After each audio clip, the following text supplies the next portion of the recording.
네, 횡설수설하지 않으려면 횡설수설하지 않으려면 이란 제목으로 하나님 말씀 증거하도록 하겠습니다. 우리가 어둠 속을 헤매는 이유는 길이 보이지 않기 때문에 그렇습니다. 우리 인생도 그렇습니다. 길이 보이지 않으니까 헤매고 또 횡설수설하는 그런 인생을 살아갑니다. 길이 훤히 보이면은 횡설수설 안 할 것이고 또 헤매지 않을 것입니다. 그 헤매지 않은 인생이 뭐냐? 오늘 두 가지로 설명하는데 지혜롭게 살라, 또 하나는 성령 충만으로 살라. 이건 이제 교회 용어죠. 지혜, 성령 충만. 이거를 이제 핵심 내용을 본다 그러면 지혜롭게 산다는 것은 세월을 아끼라는 것이고 성령 충만으로 살라는 것은 방탕을 버리라. 이 두 가지 내용으로 우리가 정리할 수 있다라는 것입니다. 먼저 이제 지혜인데 지혜는 세월을 아끼며 살라는 것입니다. 15절 보시면은 오직 지혜 있는 자 같이 하라. 내용이 뭡니까? 세월을 아끼라. 하루 24시간이 주어져 있습니다. 어떻게 쓰느냐에 따라서 인생이 달라지죠. 철야 기도로 밤을 지새운 사람, 도박으로 밤을 지새우는 사람 다르죠. 그러니까 하루를 살아도 어떻게 사느냐에 따라서 세월을 아낄 수도 있고 허황되게 살 수도 있다는 것입니다. 대표적인 게 중독인데 중독이란 게 뭡니까? 쓸데없는 일에 시간과 물질을 낭비하는 거죠. 그러니까 중독도 나름대로 열심히 있습니다. 또 중독도 최선을 다하고 헌신합니다. 근데 열매가 없고 기쁨이 없다라는 거예요. 우리 예를 들어서 알코올 중독 한번 생각해 보세요. 술도 마시면은 그 나름대로 열심히 해요. 최선을 다하고. 그런데 기쁨도 없고 열매도 없고 나중에 절망과 어둠 속을 헤맨다는 것입니다. 도박도 마찬가지죠. 도박 끝나고 난 다음에 얼굴 보십시오. 허망함이 있죠. 초췌함이 있죠. 게임에 빠진 사람들 보십시오. 아침에 별로 그래 좋은 분위기 아닙니다. 후회함과 비참함이 있다라는 것입니다. 근데 참 묘한 게 뭐냐 하면 다시 또 궁금해져요. 그래서 또 유혹에 빠지게 된다는 것입니다. 나중에 이 중독에 빠지게 되면은 스스로에 대해서도 실망합니다. 내가 쓸모없는 사람이다 이런 의식을 갖게 된다는 것입니다. 그런데 우리 지난주에도 뭐 선교를 했지만 선교 한번 다녀오십시오. 선교를 보면은 날씨 때문에 고생합니다. 잠자리 불편합니다. 어떤 분들은 뭐 몸 관리 못해서 아프기도 하고 음식 고생합니다. 그런데 끝나고 나면요 결론은 다 똑같잖아요. 어제 간증 들어보셨죠? 다 기쁨이 충만해진다는 것입니다. 그리고 사실은 굉장히 고된 일이었는데도 불구하고 어제 저녁 예배까지도 우리 많은 성도들이 이렇게 뜨겁게 참여하고 그러지 않습니까? 그 이유가 뭐예요? 기쁘다는 거죠. 육신의 일을 한번 그렇게 했다고 생각해 보시죠. 비참합니다. 그러니까 놀러 갔다 오면요 다 뻗어버려요. 그런데 하나님의 기뻐하시는 일을 하니까 불편하지만 기쁨이 있다라는 거예요. 이게 세월을 아끼는 겁니다. 그러니까 최악으로 사는 게 중독이고요. 중독은 벗어나지 못해서 쓸모없는 일에 시간과 물질을 낭비하는 걸 중독이라 그러는 거고, 그 하나님의 사명을 다하는 것, 세월을 아끼는 것은 뭐냐? 하나님의 사명을 다하는 거죠. 기뻐하는 일을 하는 거. 이게 다르다는 것입니다. 죄의 특징이 뭔지 아십니까? 죄는요 노력하지 않아도 쉽게 할 수 있는 거예요. 죄를 질 때는 노력이 필요 없어요. 죄를 질 때는 인내가 필요 없어요. 그래서 별로 노력 안 하고 인내 없이도 할 수 있는 건 거의 죄다 그러면 틀리지 않아요. 생각해 보세요. 뭐 술 마시는데 무슨 인내가 필요해요? 그죠? 오히려 절제가 필요하지. 한 잔 더, 한 잔 더, 한 잔 더. 그 다음에 되게 쉽습니다. 뭐 어려워요? 죄는 언제나 쉽고 또 인내가 필요 없다라는 것입니다. 그런데 하나님이 원하시는 일들을 할 때에는 어려움이 있습니다. 뭐 선교라든지 기도, 기도 예를 한번 들어볼까요? 오늘 나올 때 제가 이렇게 보니까 오늘 공덕동 온도가 제가 나올 때가 영하 14도였어요. 그 제가 옛날 기억이 나는데 이제 초창기 사역을 할 때 영하 15도였던 걸로 기억이 납니다. 우리 뭐 여기 교육자 중에 몇 사람도 저랑 같이 갔다 온 기억이 나는데 그 영하 15도 때 이제 청년일 때 학생일 때 데리고 산기도 올라갔습니다. 산기도 올라가 가지고 영하 15도인데 비닐 한 장 줬어요. 물론 저도 했습니다. 같이 비닐 하나. 눈이 좀 있고 일부러 그런 데 갔어요. 눈 있는데. 그리고 이제 기도 시켰거든요. 그리고 제가 이제 도망가지 못하도록 입구를 딱 막고 거기에 있었죠. 그리고 기도를 하는데 사실 그때 저도 뭐 많이 해본 건 아니었습니다. 뭐 이렇게 저는 기도 많이 하는 교회 출신이었기 때문에 하긴 했지만 제가 약간은 좀 나이롱 신자였거든요. 그 교회에서는. 그래서 그냥 본건이 있어가지고 근데 해본 적은 별로 없었어요. 많이. 그렇지만 또 이제 전도사고 뭐 목사고 이렇게 되니까 이제 시켜야 될 거 아닙니까? 그 제가 굉장히 기도를 열심히 했어요. 열심히 해가지고 시간을 딱 보니까 10분 지났더라고. 그때 내가 느꼈던 게 야 이러다 얼어 죽는 거 아니냐. 그래서 너무 추워가지고 그래서 안 되겠다. 이게 비닐 뒤집어 쓰고 이제 간절히 기도하니까 그 안이 또 생각보다 그게 비닐하우스 효과가 있어요. 그래서 나중에 따뜻해져요. 제 기억에 한 3시간 기도했던 것 같아요. 영하 15도에. 그때 뭐 청년 리더들이 한 20명 갔나? 한 20명 뭐 그 정도 같이 기도했는데 기도 끝나고 난 다음에 그 자리를 보니까 거기만 눈이 다 녹아 있어요. 그 자리만 이렇게 동그랗게. 그래서 원이 한 20개쯤 생겨 있던 것을 보게 됐습니다. 근데 제가 그때 느꼈던 게 뭐냐면 처음이 힘든 거예요. 산기도 가자 그럴 때 굉장히 마음이 힘들고요. 비닐 받았을 때 이제 죽는 거 아닌가 이런 느낌이 들고요. 한참 기도했다고 시계 봤을 때 10분 지났을 때 저도 사역자인데도 불구하고 절망감이 오더라고. 야 이거 괜히 시작한 거 아니야? 이걸 객기라 그러는 거 아니냐? 그러다가 이제 간절히 기도하기 시작했는데 기도가 깊어지니까요. 나중에 시간 보니까 2시간 금방 가더라고요. 우리 교회에서 기도할 때보다 시간이 더 빨리 가요. 너무 추워서. 무지 빨리 가요. 거의 쉬는 순간에 얼거든요. 그래서 계속 기도하니까. 그래서 산기도가 그런 거였다고요. 그러니까 제가 찬송가 442장 조금 전에 찬송하대요. 거기 저 장미꽃 뒤에 있을 3절에 그런 찬양 가사가 있죠. 밤 깊도록 동산 안에 주와 함께 있으라 하나. 이 마음이 무슨 뜻인지 알겠더라고요. 밤 깊도록 동산 안에 주님과 함께 있는 게 좋은 거예요. 이게 시작하면 발동이 걸리니까 너무너무 좋은 거예요. 근데 할 일 많아서 내려온다 뭐 그런 내용 아닙니까? 그러니까 하나님의 일은요 쉽지 않아요. 인내가 필요하다고. 근데 그 다음에 쉬워져요. 그 다음에 뭐 일사천리 나가게 된다고요. 그래서 이 고비가 있습니다. 그걸 넘겨야 된다는 거예요. 하나님 앞에 이 모습이 꼭 있어야 된다는 것입니다. 그래서 여러분 세월을 아끼고 살라 그러면 오늘 이 얘기 나오잖아요. 중독. 이거 쉽다니까요. 인내가 필요 없다니까요. 그래서 일단 그 고비를 넘기려고 그러면 불편한 거를 받아들여야 돼요. 불편한 길로 가야 되고 그 다음에 인내가 필요해요. 인내가 뭐냐면 조금의 시간이 필요해요.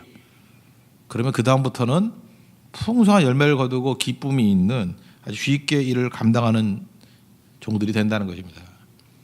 제가 이번에 그 특별 새벽기도 때 그 목회 서신 하지 않았습니까? 그 몇몇 그룹들이 모여가지고 성경 통독을 하더라고요. 내가 보면서 되게 재밌더라고요. 그 디모데 전설을 읽는 것 같아요. 오늘은 디모데 전설 읽겠습니다. 6장 돼 있잖아요. 뭐 길지도 않잖아요. 근데 어떤 초신자였던 사람인데 그 6장인데 그거 읽는 게 지겨운가 봐. 그래서 맨날 뒤를 쳐다보더라고. 몇 장 남았나, 몇 장 남았나. 근데 이번에 간증하더라고. 근데 너무 재밌어가지고 내가 사람이 저렇게 변화가 되는 거라. 그래서 처음에 저기 힘들어 하다가도 나중에는 자기 삶이 간증이 되고 찬송이 되는 인생으로 변화가 되더라는 것입니다. 그래서 죄는 그 쉽다라는 거. 죄는 인내가 필요 없다는 거. 그러니까 죄를 깨버리고 새로운 단계로 넘어가기 위해서 필요한 게 무엇입니까? 불편한 거 해야 돼요. 어려운 거 해야 되고 인내가 필요하다니까요. 그럼 그 다음부터는 시온의 대로가 열리게 돼 있습니다. 그게 하나님 앞에서 헤매지 않고 잘 사는 길이라는 거예요. 세월을 아끼는 길은 지혜입니다. 지혜는 세월을 아끼는 길이에요. 그러기 위해서는 불편함을 받아들이십시오. 그리고 인내하십시오. 그래야 중독과 죄로부터 벗어나서 하나님이 기뻐하시는 사명자의 삶을 살 수 있고 빛의 삶을 살 수 있다는 것입니다. 그런 승리하는 종되기를 축원합니다. 또 한 가지 접근은 성령 충만인데 맨날 성령 충만 이게 술 취함 이렇게만 대비하는데 성령 충만은 한마디로 해서 제일 중요한 단어는 제가 볼 때 방탕이에요. 이 방탕을 버리는 거예요. 방탕을 버림. 세월을 아낌, 방탕 버림. 이게 중요한 것입니다. 18절을 보시면 술 취하지 말라 이는 방탕한 것이니 그랬죠. 방탕이라는 걸 어떻게 정의 내릴 수 있습니까? 마땅히 해야 될 일을 안 하는 거예요. 마땅히 할 일을 안 하는 게 방탕이에요. 그래서 방탕이 뭐예요? 학생 그러면 마땅히 할 일이 공부다. 그럼 뭐 공부 안 하는 게 방탕이겠죠. 가장 그러면 가족을 부양하는 게 마땅히 해야 될 일 아닙니까? 근데 그거 안 하고 놀고 먹으면 그거 방탕이죠. 이제 뭐 아시겠죠? 마땅히 해야 될 일을 안 하는 거예요. 그럼 우리 크리스찬들, 우리 성도들을 하나님께서 왜 부르셨죠? 이사야 43장 21절을 보니까 내가 너희를 지었대요. 이유가 뭐냐면 나를 찬송하게 하려 함이라. 하나님께서 우리를 만드신 목적이 뭐예요? 찬송이라고요. 그러니까 방탕은 뭐예요? 하나님 찬송하고 감사 안 하는 거예요. 그 마땅히 할 일이 뭐예요? 그게 성령 충만이거든요. 반대니까 성령 충만을 받으라 했잖아요. 방탕하지 말고 성령 충만 받으라. 그러니까 성령 충만의 내용이 뭐예요? 그 성령 충만을 이해를 잘 못하니까 방탕이라는 단어를 넣은 거라고요. 그 방탕 안 하는 게 성령 충만이에요. 방탕이 자기 할 일을 안 하는 거거든요. 성령 충만은 뭐예요? 마땅히 할 일을 하는 거라고요. 성령 충만한 사람들은 항상 보면 마땅히 할 일을 한다고요. 그럼 뭐 그 뒤에 있는 것들 뭐 설명 뭐 어렵습니까? 19절 보니까 찬송하라는 거 마땅히 할 일이에요. 또 20절에 보니까 감사하는 거 이거 마땅히 할 일이에요. 21절 보니까 피차 복종하는 거 이거 마땅히 할 일이라고. 그러니까 성도는 뭐 안 하려고 노력하는 거 아니에요. 우리 여러분들 이 세교에 오셔가지고 약간 바뀐 게 있지 않아요? 옛날에는 신앙생활 할 때 뭘 안 해야지 뭐 이런 신앙생활 안 했나요? 혼자 착각 빠지나? 뭘 안 하려고 그러잖아요. 안 하려고. 이것도 안 하고 신앙생활이 안 하는 건지 알았어요. 근데 지금 하기도 바쁘죠. 그거 아니에요? 하기도 바쁘지 않아요? 뭐 안 하려는 게 아니라 내 인생의 시간이 지금 하기도 바빠. 정신이 없죠. 고성성교 가야지, 대만성교 가야지, 뭐 기도 새벽기도 나와야지, 철야기도 해야지. 안 그래요? 또 직장 가야지, 뭐 가족들 또 전도해야지, 또 이제 제주성교 또 가야지. 잘 모르겠어요, 뭔지.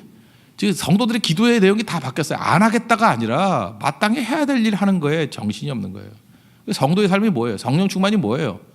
마땅히 해야 될 일, 그게 신경 쓰이는 거예요. 이전까지는 뭐 술 취함 이런 거였는데 그게 아니었고 이제 마땅히 할 일, 기도하고 예배드리고 선교하고 이거에 헌신하게 된다는 것입니다. 이게 바뀐 인생이에요. 어떤 전사님 이야기인데 그 영등포에 가면은 그 아직도 노숙인 그 쉼터 이런 게 있지 않습니까? 거기 사역을 하시는 분인데 하루에 3번씩 예배를 드린답니다. 예배 드려야 밥 주고, 그러니까 예배 드리면 앉아가지고 예배 드리고 이제 밥 먹고 끝나면은 뭐 할 일이 없잖아요. 이야기 나누고 텔레비전 보고 주로 그렇게 한대요.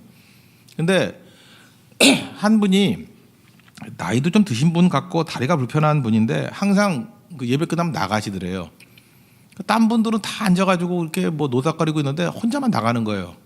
그러니까 이게 또 똑같은 일이 반복이 되니까 궁금하잖아요. 한번 따라가 봤답니다. 그래서 어디 가나 그랬더니 그 쉼터 앞에 백화점이 있대요. 영등포에 있는 그 백화점 그룹 있잖아요. 백화점. 거기 가가지고 그 민방위 모자 쓰고 주차 관리 이렇게 해준다는 거예요. 주차 안내해 준다는 거예요. 근데 아무리 봐도 백화점에서 시킨 일도 없고, 그죠? 누가 뭐 사례해 주는 것도 아니고 그렇게 열심히 하더라는 거예요. 그 당시 그 봉객이 여름철이었는데 여름철에 굉장히 더울 때인데 땀 뻘뻘 흘려가면서 그 일을 하더라는 거예요. 그래서 궁금하니까 이제 그 어르신이니까 모시고 한번 물어봤대요. 왜 그거 하십니까? 그랬더니 그분이 예수님 믿고 난 다음에 인생이 변한 거예요. 세상이 너무 감사해서 일을 한대요. 너무 감사해서. 일하지 않은데도 먹을 거 주고 잠자리 해주고 너무너무 감사한데 도저히 견딜 수가 없다는 거예요. 뭔가 해야 되겠다는 거예요. 그래서 봉사하고 기여하는 게 뭐냐.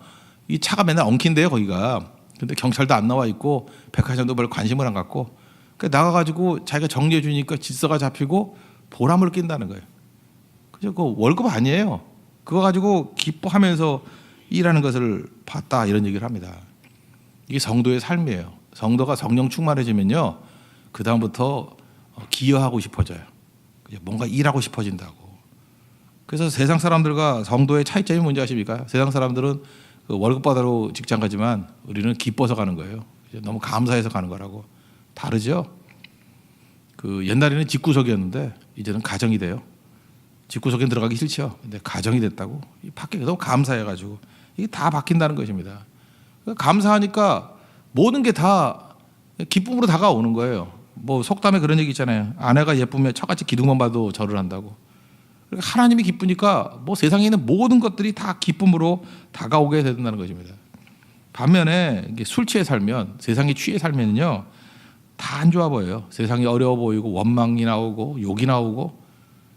지금도 보면은 그 사람들이 방탕하게 살기 때문에 마땅히 해서는 안 되려 하고 살기 때문에 자기도 그러면서 비판과 욕은 더 많이 한다니까요. 그러니까 비판과 욕하는 사람들 보면 너나 좀 잘 사세요 이런 말을 하고 싶을 정도예요. 그죠? 근데 그 사람 말만 딱 들어보면 굉장한 정의로운 사람 같이 보이죠. 아니에요. 그 왜 그렇습니까?